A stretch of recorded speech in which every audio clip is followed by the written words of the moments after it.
Ooh, feeling that much better. I say that much better. I'm obviously having to take pills, and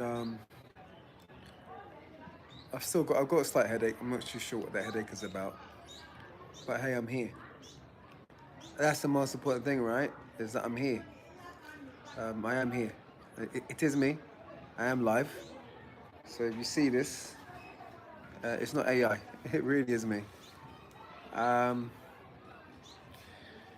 yeah, I've been doing social media maybe a bit more these days now, learning a bit more about it, and I'm not trying to economize on it, so to speak, or monetize on it, so to speak, either. Although obviously we're all trying to earn a living, stuff like that. But I like to really hold records on YouTube, and I like to see if people, or have it that people do see what I'm um, trying to put out there. So obviously, if that comes with the reward that it comes with making money, then hey. But for me, that's not where it's at. Um, that's happens. That was meant to happen that way. But I'm really here to share, and in this way, a lot of people are on YouTube, so this is a good way of doing it. And I'm wearing the shades. I don't really want to have my eyes seen right now. Sorry. Um, well, you see my eyes for a moment. I don't want you guys to think that I'm trying to hide anything. Yeah. Um, I've got a bit of a cut here as well. I just noticed that I've not really looked in the mirror too much. Um, the sun is it's not too much, but mind you, I've got a bit of a headache, so I shouldn't really be wearing the shades.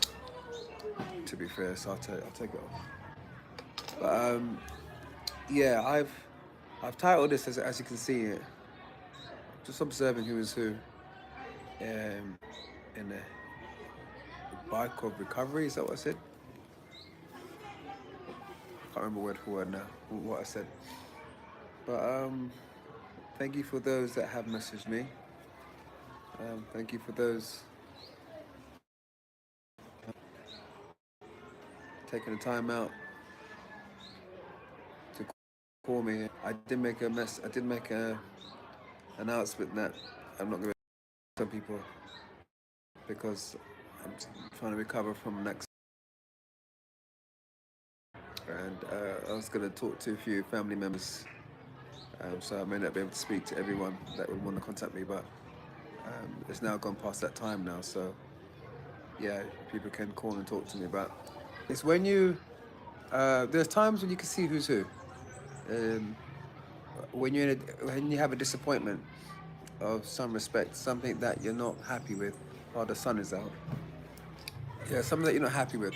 So I'm gonna put the shades on. Because you're not happy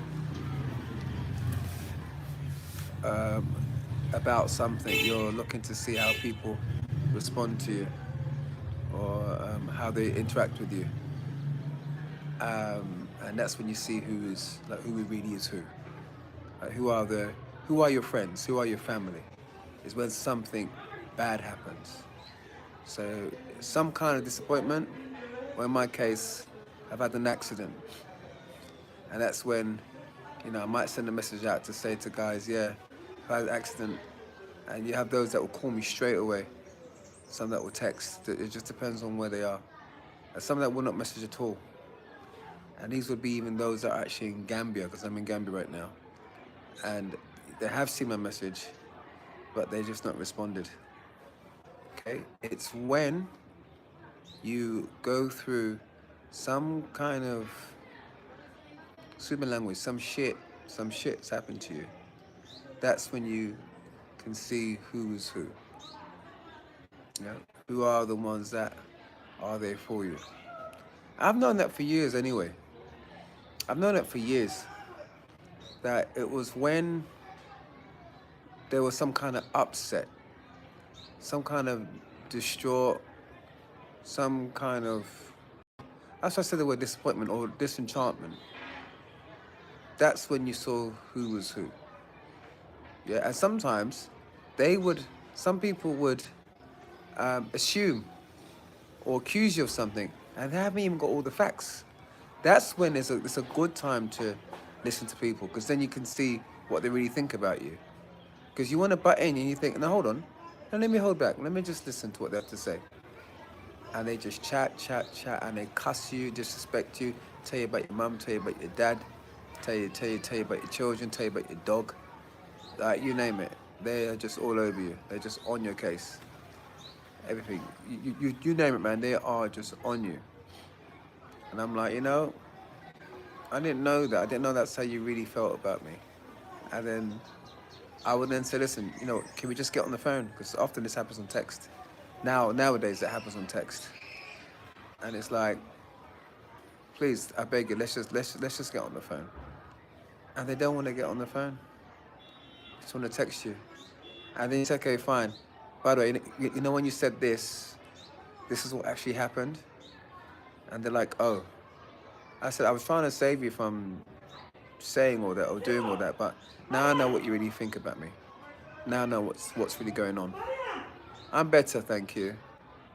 I am better. But I'm taking the medication as well. Got vitamin C. I got like an infection pill and like an ibuprofen type pill as well. So I'm getting better. As you might have seen, what happened was I was on a flyover.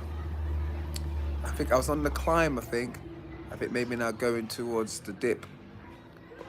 Can't quite remember.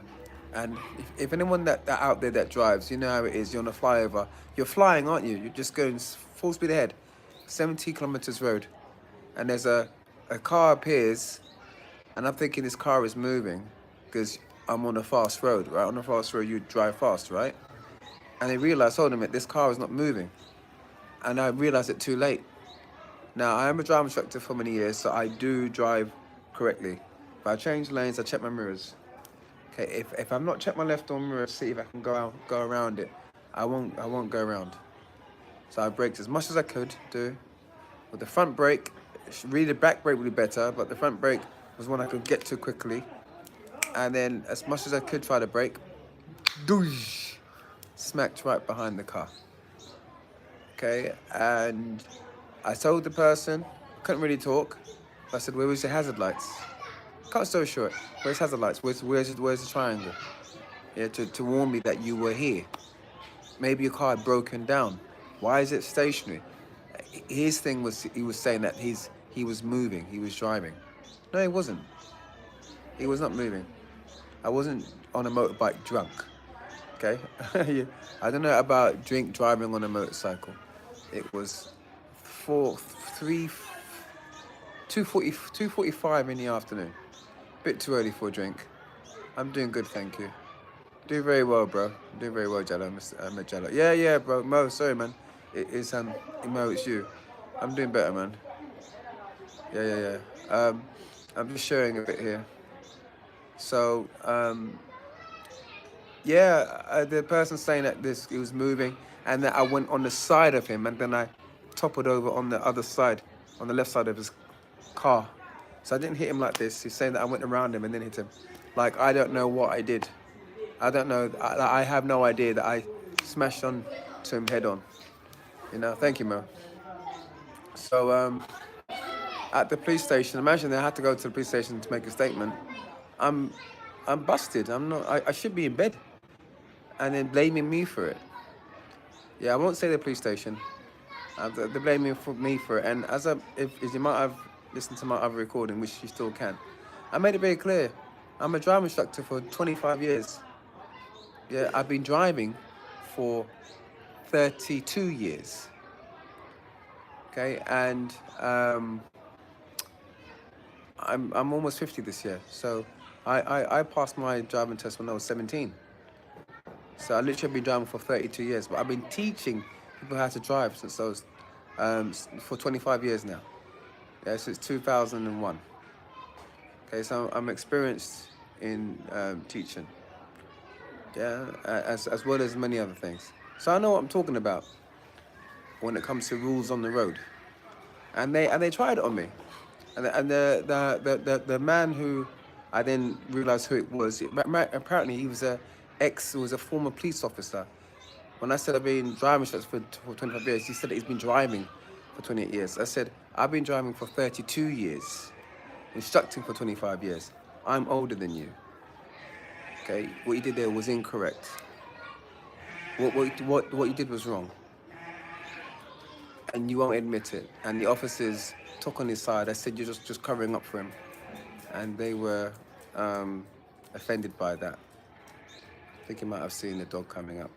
Hopefully the dog doesn't want attention. I hope not, because I'm trying to talk here. So yeah, that's the situation with the incident. I need to just get well and go and collect my car on Monday. Yeah, no conversations. No, if I do, I'll bring something with me just in case that they actually want to try it. I'll bring my London awards. I've won Farm Sector Award twice, 2022, 2023. That's in London, and I won the UK award, the whole of the Great Britain. I came third place in 2023, I think. Yeah, I came third place, the third best driving instructor in the UK. Yeah, according to the competition that I was in. Yeah, I came third. So it's obviously something to be proud of. So that's just in case some of you didn't know some of that. Just a recap. But I'm here in Gambia. I've sent the message out. People have seen it. Some people have responded. Some haven't. And I don't think they will. But you know what? You have to give the benefit of the doubt. I'll leave it until the end of the day. Maybe.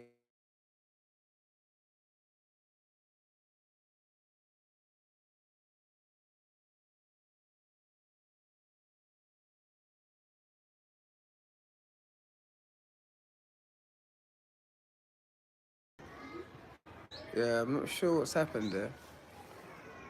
Are we still on? Yeah, I'm not sure what happened just now. I had a bit of a freeze, yeah? Yeah, people do come with their own agendas. Yeah, people do come for their own... My vocab is gone. They just come with their own plans. They just come for their own personal interest. You know, and you eventually see it. And there's no hate. It's just an observation that I would call it out. I would just say for what it is. I'll say this is what's going on. So this accident happened to me yesterday on the motorcycle. Hey, if that was meant to happen, you know, be it if it's God, Allah, Spirit, universe, however you wanna, you know, call it, the Creator. That didn't have to happen, but it happened, and I'm okay. So, you know, it wasn't my time.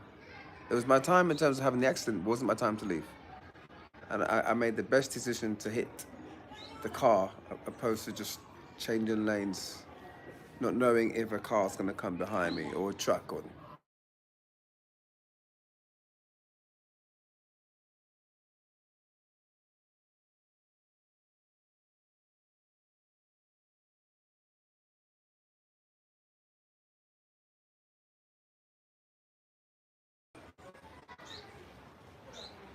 Yeah. All right. Yeah. Sorry about that. Someone's trying to call me. I think that's what happens when you go on live. Someone calls you. It just freezes for a moment. Yeah. Just you. In times like this, you get to see who's who. And if it meant that I had this accident just to see who's who, then so be it.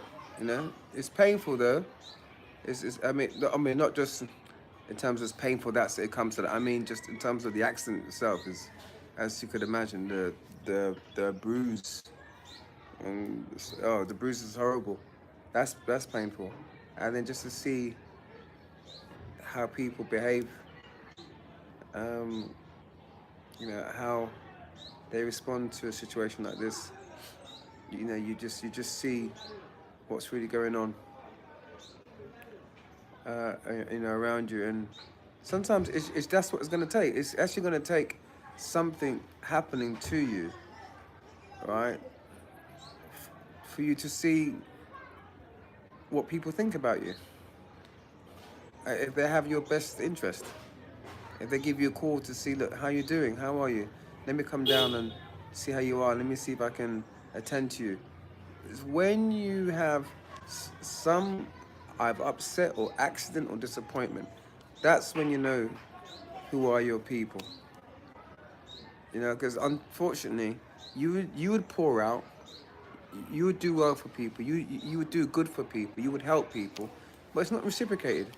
Not everyone gives back, and they say that they give, they say that they give or they give back, but I think it's called fishing. Yeah, fish giving.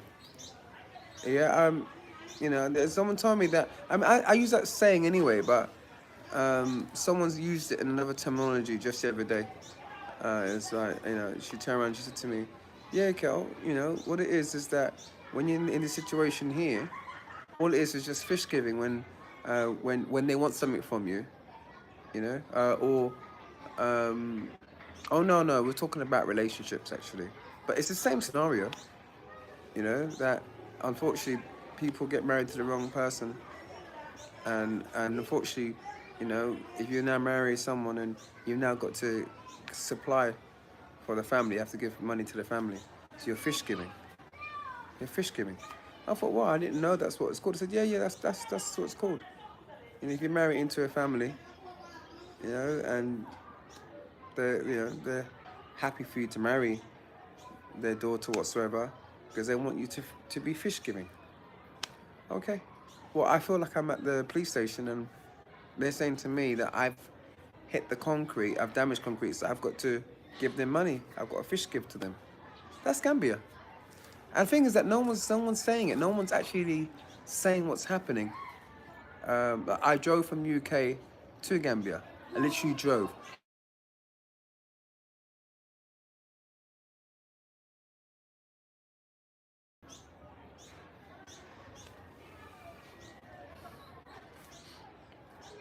Yeah, I'll message the person back. Um, yeah, just fish giving, and that's in my ebook and in my podcast anyway.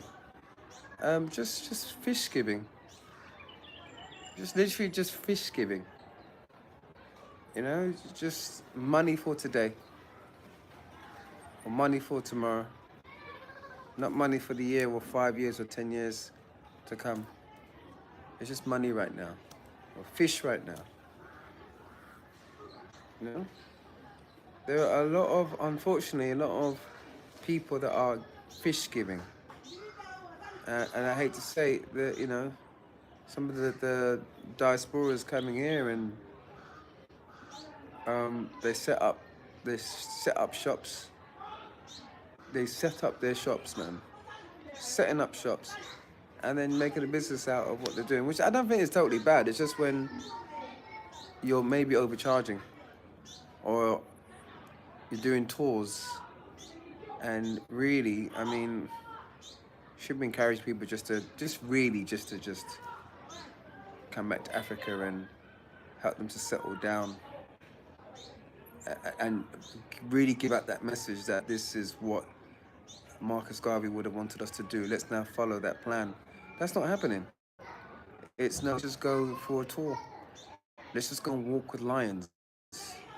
I mean, I'm a David Attenborough fan. I said like he's maybe the only white person. Apart from you got Jane Elliott, you got John Wise. It's about 3 people I can name, white people, who I actually listen to. And David Attenborough, nature program man. Yeah, I've been watching him since the 80s, since mid 80s. So we're talking about a good 40 years of watching David Attenborough. So I know about wildlife. I know about nature. I love to watch it. I can't say I'm really like to be a part of it. Yeah, I watch it on the screen. You know, maybe I'm a typical African black man for that. African Caribbean black man. Watch it on the screen. Yeah, but you know, I'm very much into wildlife. I know that lions shouldn't be in zoos. Lions should be in the safari. They shouldn't be in a cage. And you certainly shouldn't be walking with lions that look sedated or look out of it, and then you're just making making a show out of it. We walked with lions. I've been seeing that a few times on social medias, and I'm like, what's you guys doing? This is not natural for beasts to be living, and then you making a profit out of it. It's wrong. It's out of order. I don't agree with that. And if anybody knows me, I'm unapologetic when it comes to my views. I don't say it to be confrontational or to come for you, but I tell you what, if it looks as though you are stifling what the original plan was, that would be Marcus Garvey's plan, and you're mentioning his name all the time, you're branding his name, you're calling him out, but you're not actually following the plan. You know, if it weren't for Marcus Garvey, there would be no Elijah Muhammad. I can never say his name. It begins with J. I'm sure you know what I'm talking about. Jawala Ali. Something I can't say his name. I keep forgetting how to say his name. Malcolm X, Martin Luther King, the Black Panthers, Bob Marley. I mean, they were all inspired by Marcus Garvey. A Jamaican man that had to go to Harlem to carry out his plan. He couldn't carry it out in Jamaica. Thankfully, the Americans, who maybe wasn't as hit as badly as Jamaica in terms of the white illusion of Jesus Christ, maybe they saw hope in what he was doing. Oklahoma Tulsa, there was examples that they could follow. Maybe Jamaica didn't have that, apart from the nanny of the Maroons. Maybe they didn't know much about her then, but they knew about marching to church. Marcus Garvey wasn't about that. Marcus Garvey wasn't about marching to church. And he wasn't about protesting either. Marcus Garvey was about economics, was about creativity, business enterprise, an abundance of and a plethora of ideas to innovate. That was who Marcus Garvey was. See his work. And in terms of Pan-Africanism movement in Africa, nonetheless in Gambia, I'm not seeing it.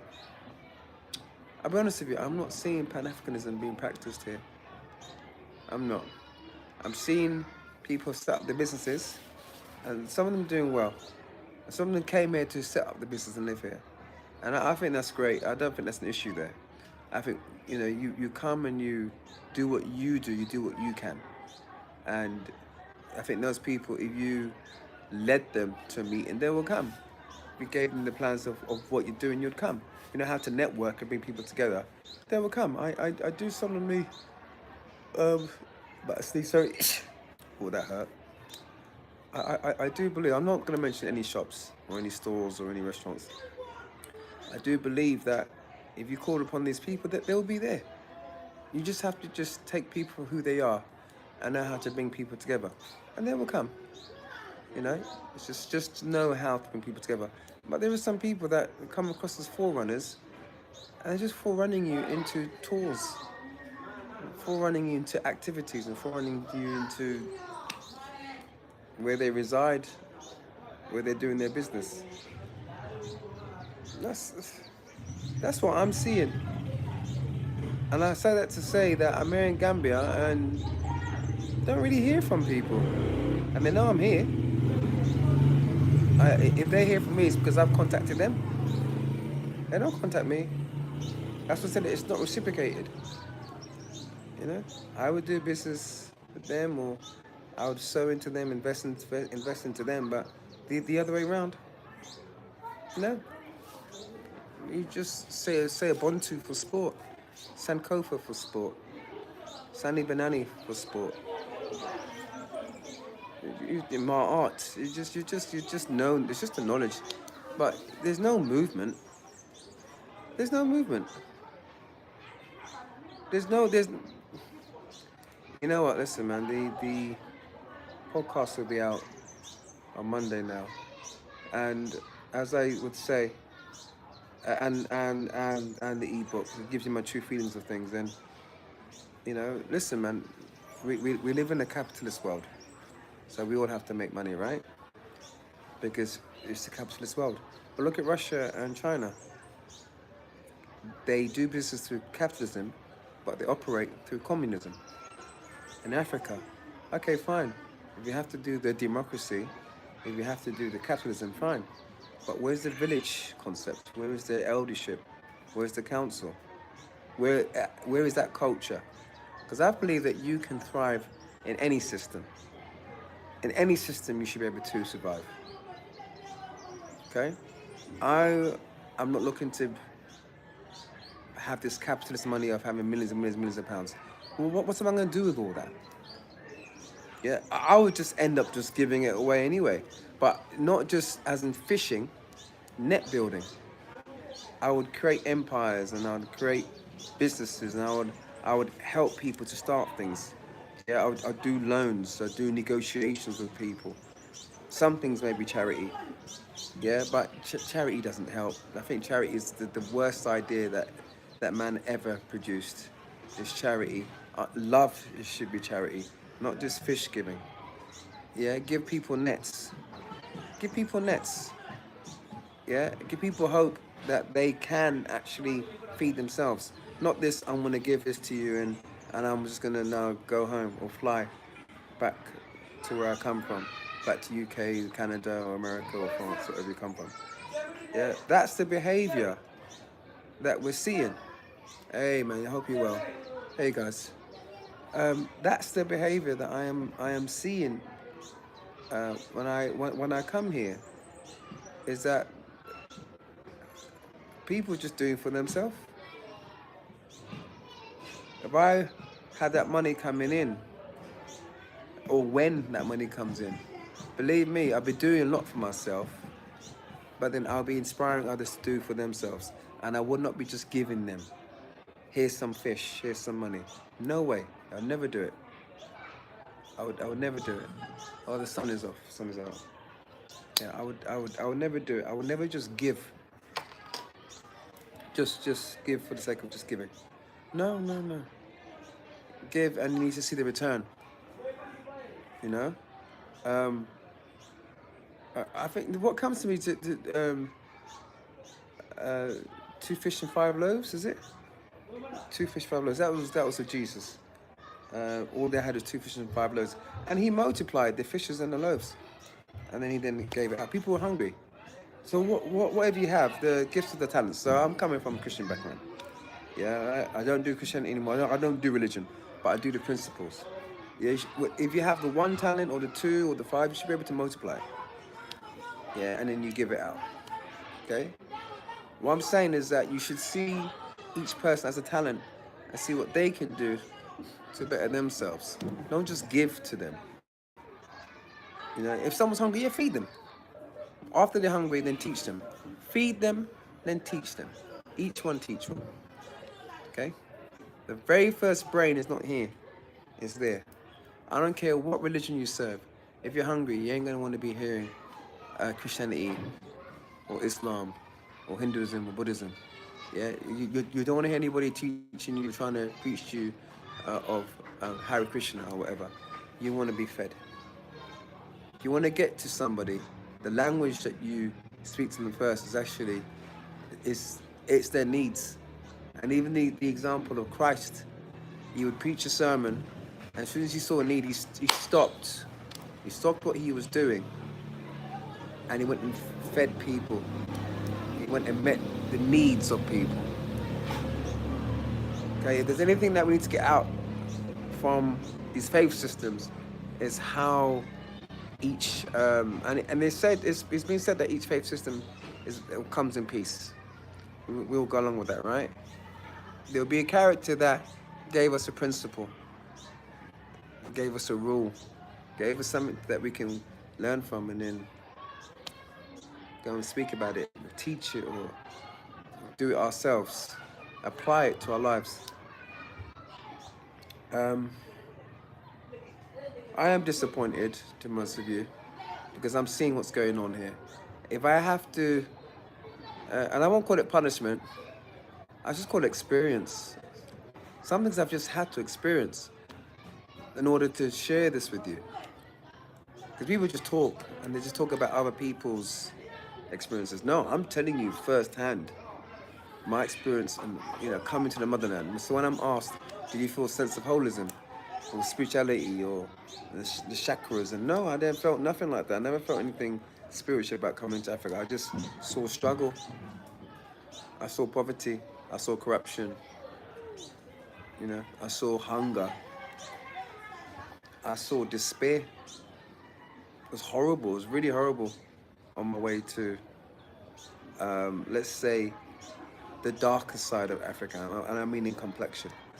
Morocco, Mauritania, Morocco, Western Sahara, Mauritania, Senegal. Good thing I didn't go into Mali. I'll just be honest, I've heard about Mali. Yeah, Gambia. Yeah. From Caucasus land to Arab land to Negroid land. I saw it all. I had container issue at the port. I have had to deal with my car coming in terms of customs, trying to start off a business, a land dispute issue, police issue. Good thing, and let's make this very clear, although there's been some bad that I've experienced, it's been good as well. I've come across some very beautiful Gambian people that have been the ones that actually got me out of certain things. So it's not all bad. But as you know, I can see that there is a need for, if I want to live here, I can't just live here and just see people just unhappy. And they call it the smile across Africa, but not everyone is smiling. Yeah, let's be truthful. Yeah, it's called the smile across Africa, but not everyone is smiling. So I see this need to use my skills, my education to help in the area. Because if I want to live here, I should contribute. But I promise you this, by the end of this year, I've said it on my last video, if by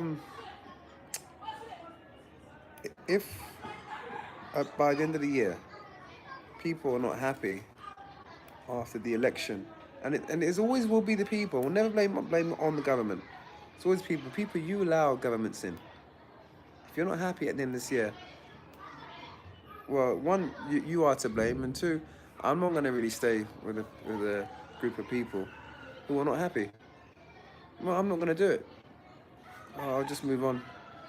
I'm being serious. I'll just move on. People need to come together and decide and choose for themselves what they want, how they want to live.